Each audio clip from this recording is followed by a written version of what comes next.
So, welcome back to one more lecture on introduction to soft matter. As we were discussing last time, we were discussing objectivity and its impact on the Cauchy stress tensor, and we had seen that given a general any general frame invariant tensor, let us say T, the time derivative of T is not going to be objective. So, here basically the reason we were doing this is because we had already said, so we know that the Cauchy stress tensor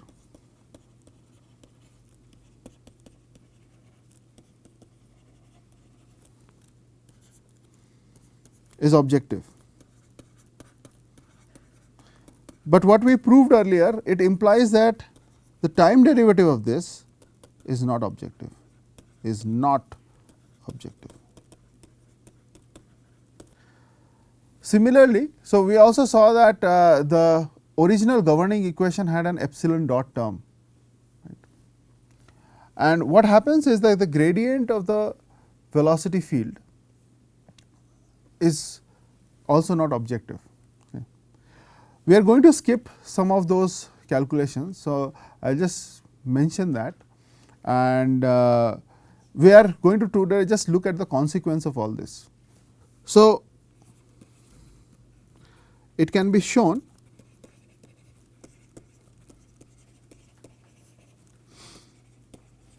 that the gradient of velocity is not an objective tensor.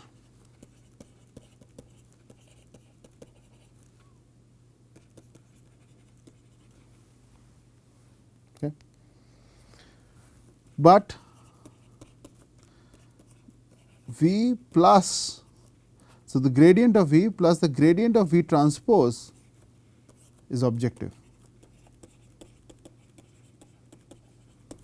So, in the actually the Navier-Stokes equation, the gradient of V, this quantity usually almost all books would call this capital D. The Navier-Stokes equation is given in form of this capital D, and now you can probably appreciate why, because the gradient, you cannot just take the gradient of velocity because that is not an objective field. There are other, it also comes because of other reasons which converge to the same idea, but this quantity is objective, and to create a good working constitutive relationship, let us say for Eulerian fluids or for an Eulerian system, you would want to use D. So, what happens is that the Maxwell model can be generalized to other forms, okay, to what are called nonlinear Maxwell models. So, nonlinear Maxwell models, and you can generalize them just by using the expression that we had used before. Okay. So, we had some lambda, which is a relaxation time scale or a characteristic time associated with this, and then we had a derivative. Okay. So, some d dt here. So, I am just going to write d dt right now of the stress tensor. So, now we are generalizing it, see. So, it is no longer one dimensional. So, that is why we have to use the tensorial form plus the stress tensor itself into, now sorry, this is 2 delta, right. So, this is 2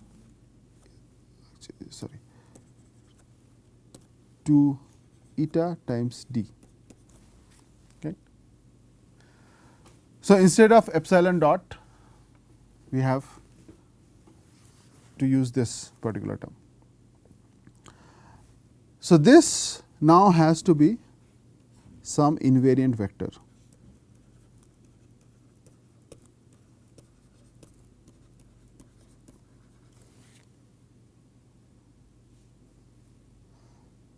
I am sorry, invariant derivative.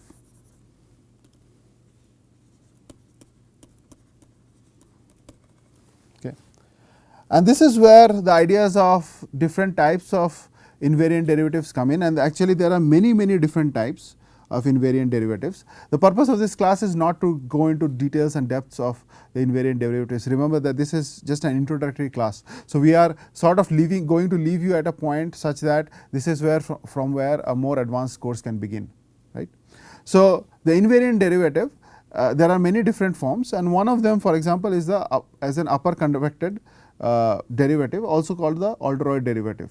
Okay. So, this equation is often written as lambda, and then there is a triangle over it which indicates an upper convected derivative.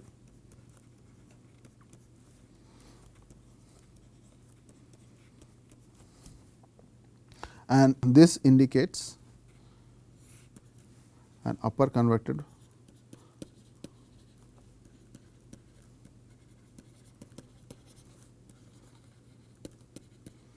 derivative, thus giving us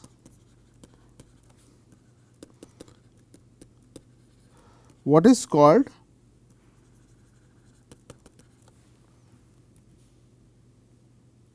so this equation here is also known as the upper convected Maxwell model. Okay.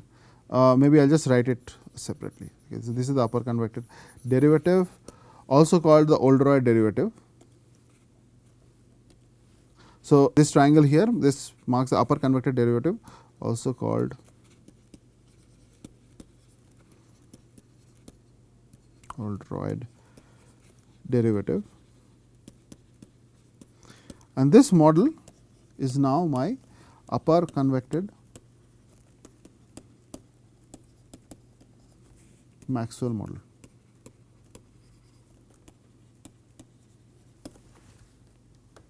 Also often called UCM. Now, there are many different types of invariant derivatives, and different forms will lead you to lower convected Maxwell models are also there, then there are other forms as well. And if you try to do this for the Jeffreys fluid, then you end up with a form which becomes what is also called famously the Oldroyd B fluid model. Okay. But the primary idea remains that you need objective tensors in order to be able to generalize. Okay. So, now you can probably appreciate why we discuss this advanced idea of objectivity in this course, and that is because in order to go from the simple one dimensional models into generalizations, you need derivatives which are appropriate, the objective derivatives. Okay. So, with this what we will do is we will end our discussion on the various Maxwell models and the constitutive equations, because from here we start on to something, basically this is where we end for this particular part, because from here on if you have to go on, that you need to a more advanced course. Okay. And I have not assumed that you have a very clear understanding of tensorial mathematics in order to go there. So, we are not proving some of this. So, a lot of these things we touched very lightly, and just so that you have a complete understanding of where this goes and what are some of the when you read manuscripts etc., you will probably come across the upper convected models, Oldroyd B, these terms you will probably come across in a quite often. So, that is why we sort of end this particular section here, so that you have an understanding of that. Okay. So, that now with that brings us to the last part of our course, which is going to be the response to sinusoidal oscillations. So, if you remember, we had discussed that viscoelasticity, there were 6 different tests, right. 2 of the last points, or the 5th and the 6th point, concerned the work done by the material when it undergoes deformation, and then the response to sinusoidal stress history or strain history, right. So, we will look at some of the some important results in that context. Okay. So, the last point or the last important chapter of our course is going to be response to sinusoidal oscillations. Okay. And we see the mathematics here now becomes very simple. There is we're not going to have any tensors, etc. We're just going to deal with integrals and again start to behave as if the quantities involved are simple scalars. Okay. So you might recall that the mechanical properties in the beginning of this class we represented through two important functions, the stress relaxation function and the creep compliance, right. So, mechanical properties were till now have been captured through two very important functions GT and JT, and these were material properties. Right. Obviously, all these were discussed for linear viscoelastics, right. Now, what happens when materials are subjected to sinusoidal stress histories or strain histories? So, when materials are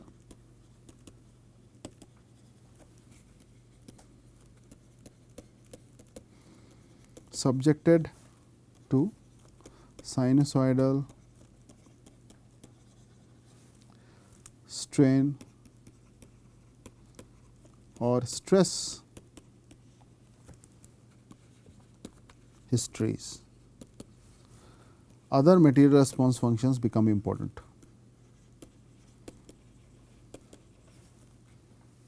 Material response functions arise.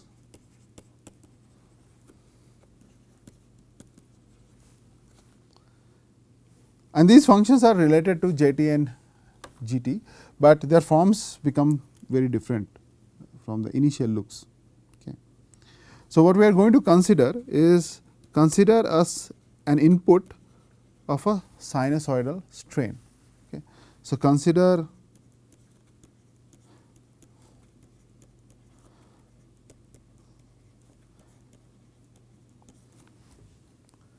a sinusoidal strain in time, which is given by this very simple function epsilon naught sine of omega s, and s is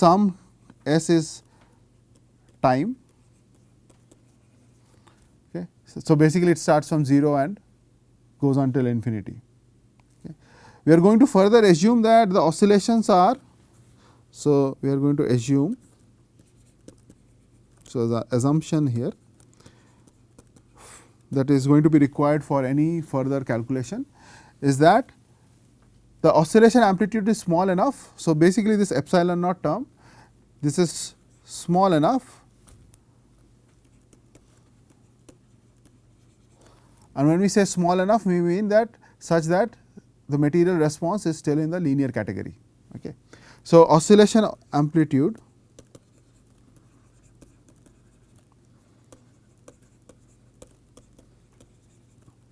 is small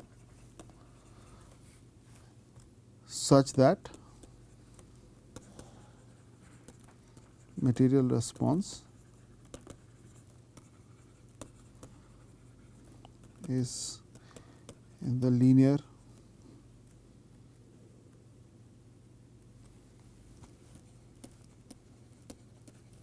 regime. Okay. So, now we have to calculate, now that we have a sinusoidal strain, what is that we are looking for? We are obviously looking for the output stress, right.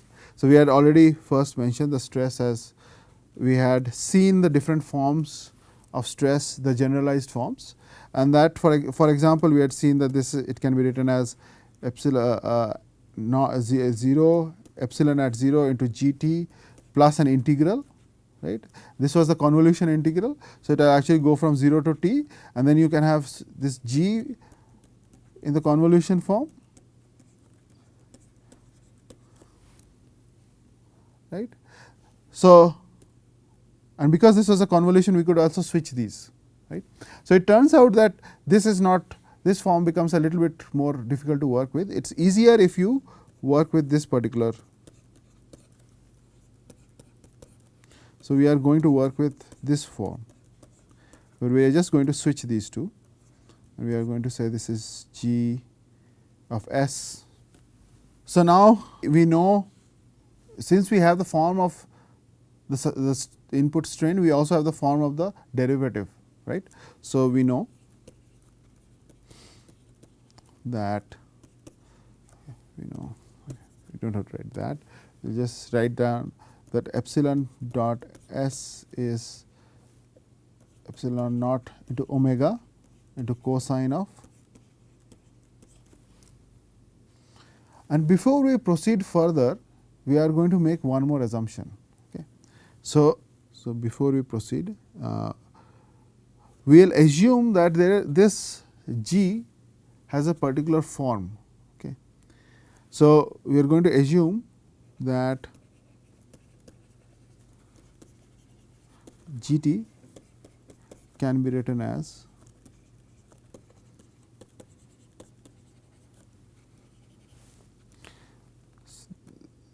this g t can be broken up as g of some g of infinity plus delta g at some time. This is some constant, and this is another part which is varying with time. Okay. And we are going to further assume that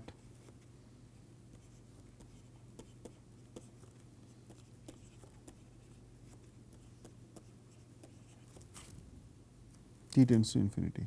Why this assumption is required will become clear in a minute. Okay. So, you can see that this particular form, if you put g infinity equal to 0, then basically you are modeling a viscoelastic fluid, and if g infinity is non-zero, then you are essentially modeling a viscoelastic solid. So, you can tweak what g infinity is. So, you can keep it as 0 or you can keep it as non-zero, and that is not a problem. Okay. But we will, for the time being, we are going to assume that this is a non-zero quantity. Okay. So, now we have to rewrite this particular equation, right. So, we have to insert this form of the g here. We also have to insert the derivative of epsilon dot here. So, what does this equation become? So, our original equation now becomes, this is now going to become very cumbersome. So, we have to keep track of all the different quantities we are going to write very carefully. Okay. So, we have the first term, which is the term outside of the integral. Let us write that. So, this we had said this is g infinity plus delta g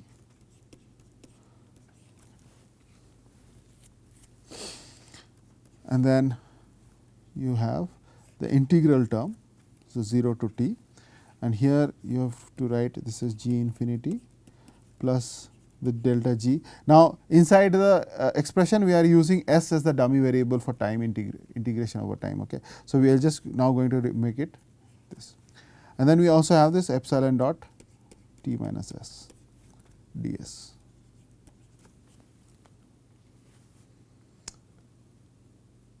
Okay.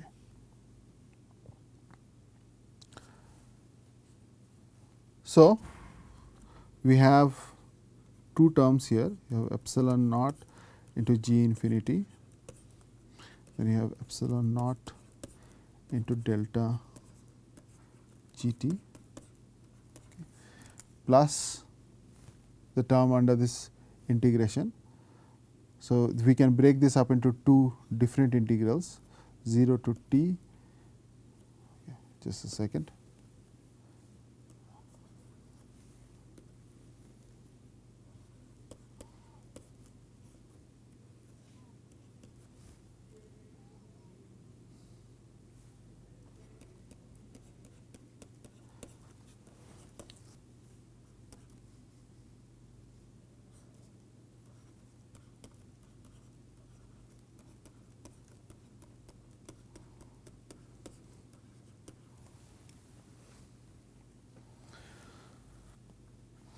Now, let us quickly consider this particular term.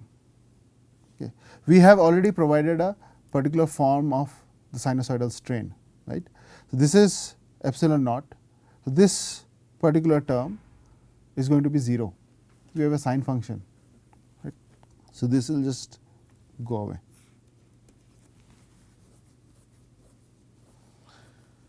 And then we have to simplify some of the other terms.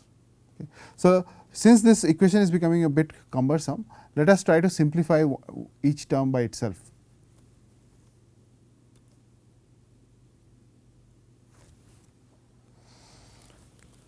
Now, here we have this term is going to be a cosine term, right. So, this is actually going to be equal to, if I use my previous expression, this is now going to be epsilon naught omega cosine of omega t minus s, right. So, I will have to expand this particular term over here. So, we have to recall from trigonometry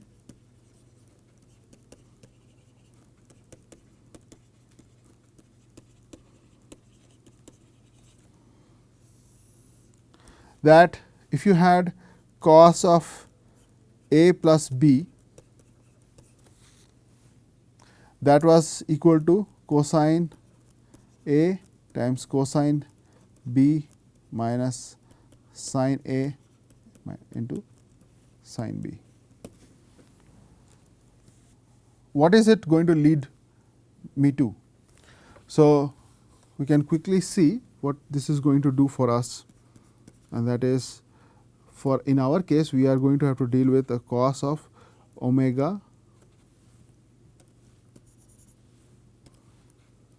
cosine of omega t minus s, right. So, what we are going to end up having is cosine, this is equivalent to cosine omega t into cosine of omega s plus sine of omega t into sine of omega s. So, what I would like you to do now is take the expression that we have found and try to insert this over here, right. And one of the things you can easily see that what you are going to have here is this g infinity term. So, you have one integral where you have to expand, the other integral, this particular quantity, this g infinity is common. So, you can add epsilon 0 plus this integral together, right. So, I am just quickly going to write the other this expression, and then I would like you to try and simplify this for the next class. Okay. So, you have sigma t is equal to g infinity plus, okay, sorry, this is, you have epsilon 0 plus integral of 0 to t epsilon dot t minus s ds plus you have integral of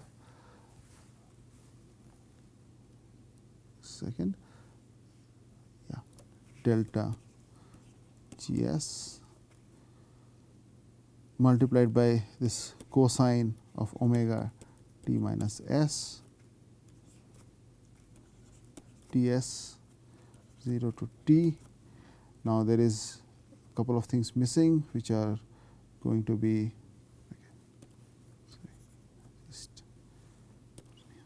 there is going to be an epsilon naught. Okay, just a second, I am just going to erase this because I should have included that term earlier. Epsilon naught omega delta g s cosine of, sorry, there are so many terms.